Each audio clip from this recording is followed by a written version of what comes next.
नमस्कार दोस्तों, मेरा नाम है प्रदीप चौहान।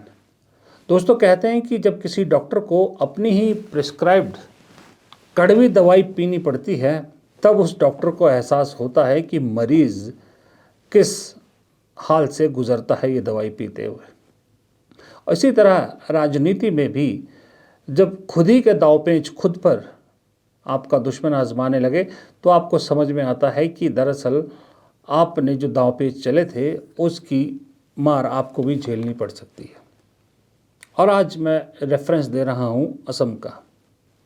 और मज़े की बात है, हिमंता बिस्वा शर्मा भी इस चीज़ को मान रहे हैं कि वाकई में लड़ाई कांग्रेस बनाम कांग्रेस है। ये अलग बात है कि अपने जुमलेबाजी के तरीके से वो इस बात को अपने फेवर में घुमाने की कोशिश कर रहे हैं। पूरा भारत का जो राजनीति है वो तो कांग्रेस से ही शुरुआत हुए थे, बट क्वेश्चन यही है, आप लोगों को कांग्रेस में क्यों नहीं रुकवा सका? आप अपने आप ही बोल रहे हैं कि मैं फेलर हूं। कोई बोलेगा कि मेरा ही लोग जाके अलग पार्टी में है, मतलब मैं लीडर होने का योग्य ही नहीं हूं। ऐसा तो दुनिया में मैं नेता खुद पहला बार देखा हूं जो खुद ही बोल रहा है कि मैं लोगों को रख नहीं सकता हूं। ऐसा तो दुनिया में कोई नेता हमने जीवन में नहीं देखा। अब हिमंता बिस्वा शर्मा का पिछले कुछ दिनों की अगर आप बयान सुनोगे, वो भी कहीं से आपको बीजेपी वाले बयान तो कहीं नज़र नहीं आ रहे। ना वो कहीं मेरे को किसी बयान में जो है वो अपनी ये काम को दर्शाने की बात कर रहे हैं, ना वो कहीं किसी चीज़ के लिए मोदी जी, अमित शाह, बीजेपी का कहीं जिक्र कर रहे हैं। वरना बीजेपी में तो हर चुनाव मोदी जी के नाम पे लड़ा जाता है। हिमंता बिस्वा शर्मा के अगर आप पिछले एक हफ्ते के बयान उठाओ, खास करके वो प्रद्युत बोरदोलोई के ज्वाइन करने के बाद के बयान अगर आप उठाओ, तो एक भी जगह आपको मोदी जी का जिक्र नहीं मिलेगा।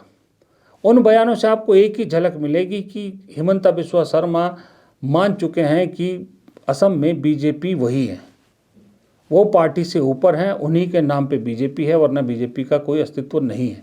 दोस्तों, कल मैं एक राष्ट्रीय इंग्लिश न्यूज़पेपर पढ़ रहा था, अखबार पढ़ रहा था। वो अखबार अपनी इन्वेस्टिगेटिव जर्नलिज्म के लिए काफ़ी जाना जाता है।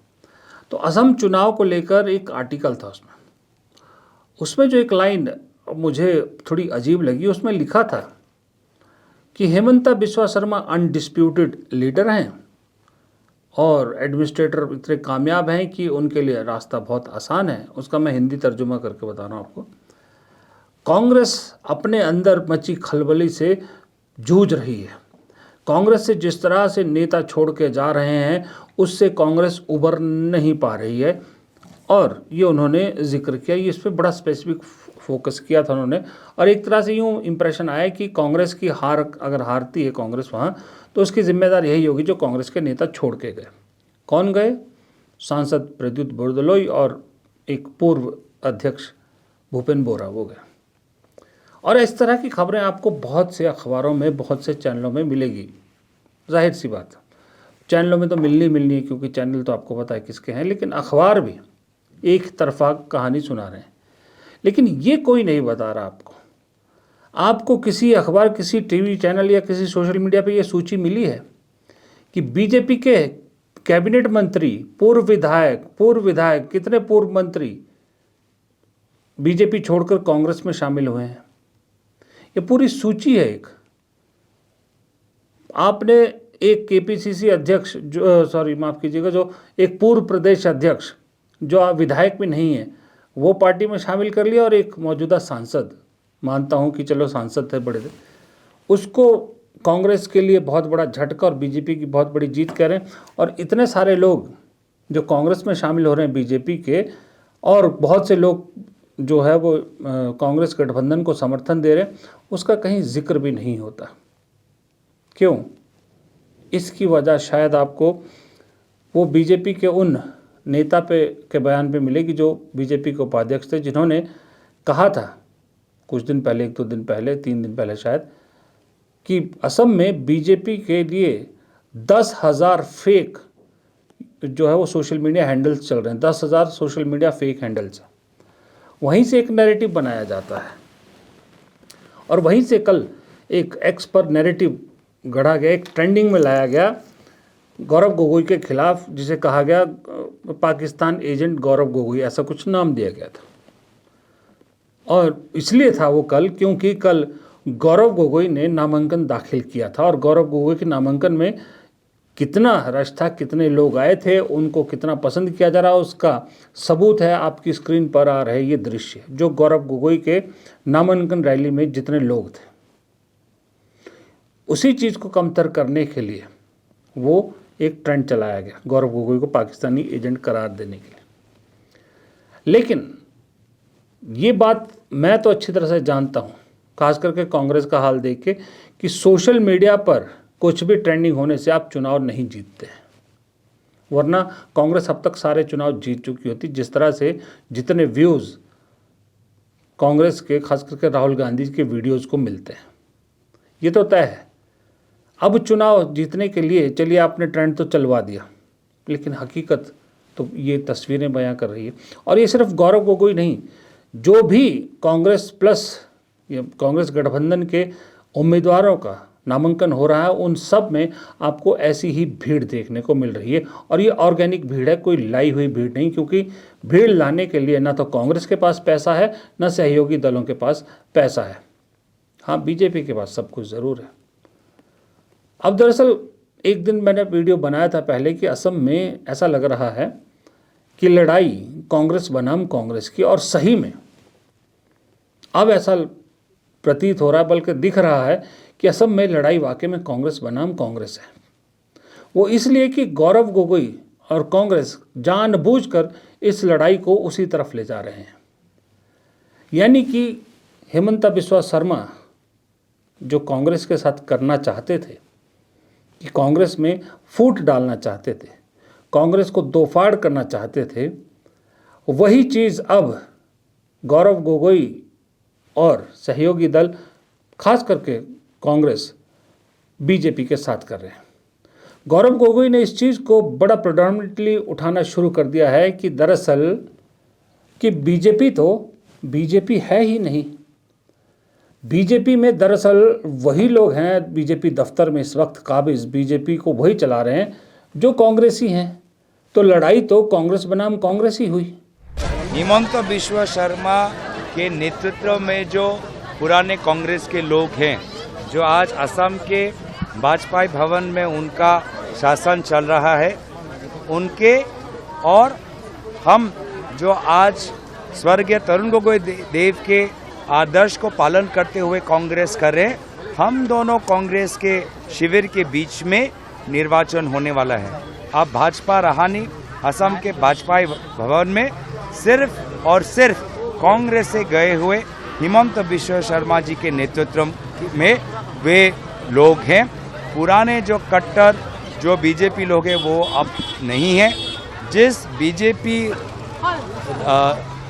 असम के अध्यक्ष सिद्धार्थ भट्टाचार्य देव के पैर छूकर आशीर्वाद लेने वाले हिमंत बिस्वा शर्मा ने भाजपा में शामिल हुए, सदस्य हुए। आज उसी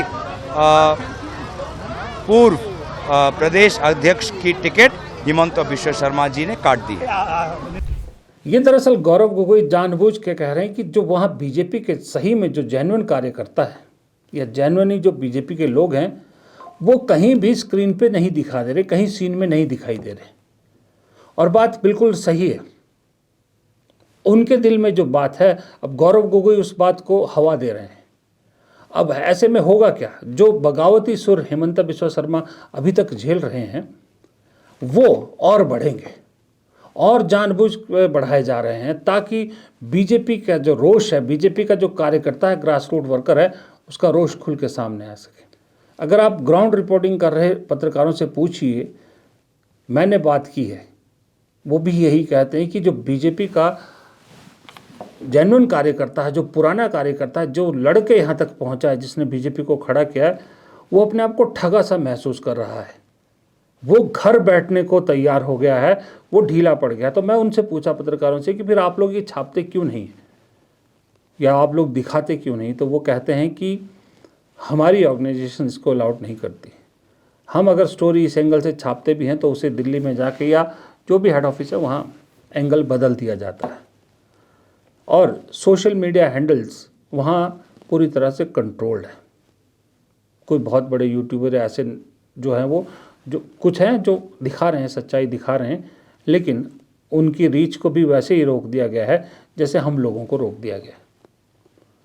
तो ये असम के अंदर की कहानी जो दिखाई जा रही है आपको यही दिखाया जा रहा है। मैं फिर भी बोल रहा हूँ कि लड़ाई आसान नहीं है। असम की लड़ाई सबसे इंटरेस्टिंग है। पश्चिम बंगाल का मैं आपको गारंटी दे सकता हूँ कि ममता बनर्जी फिर से एक बार बीजेपी को पटखनी देंगी। तमिलनाडु में डीएमके प्लस की सरकार वापस आना तय है। केरल में कांग्रेस को कोई रोक नहीं सक रहा। पुडुचेरी में कांग्रेस डीएमके की सरकार को कोई रोक नहीं सकता। एक तरफा दिख रहे हैं, लेकिन जिस चुनाव को सब लोग खास करके सरकारी वाले जो हैं वो एक तरफा बता रहे हैं, दरअसल सबसे मुश्किल वही है। मैं उल्टा चल रहा हूँ। आपको सर्वेज बहुत सारे दिख रहे होंगे सोशल मीडिया पर अगर आप एक्टिव हैं, जिसमें बंगाल में कांटे की टक्कर बताई जा रही है। तमिलनाडु में तो बल्कि उल्टा बताया जा रहा है, सरकार बदलती दिखाई जा रही है। केरल में कांटे की टक्कर दिखाई जा रही है और एलडीएफ को थोड़ा सा एज दिखाया जा रहा है। पुडुचेरी में भी यही है और असम में एक तरफा जीत बीजेपी की दिखाई जा रही है। और मैं इसका उल्टा बोल रहा हूँ कि दरअसल इसका उल्टा है। बाकी सब जगह एक तरफा है और वो नॉन बीजेपी की तरफ है।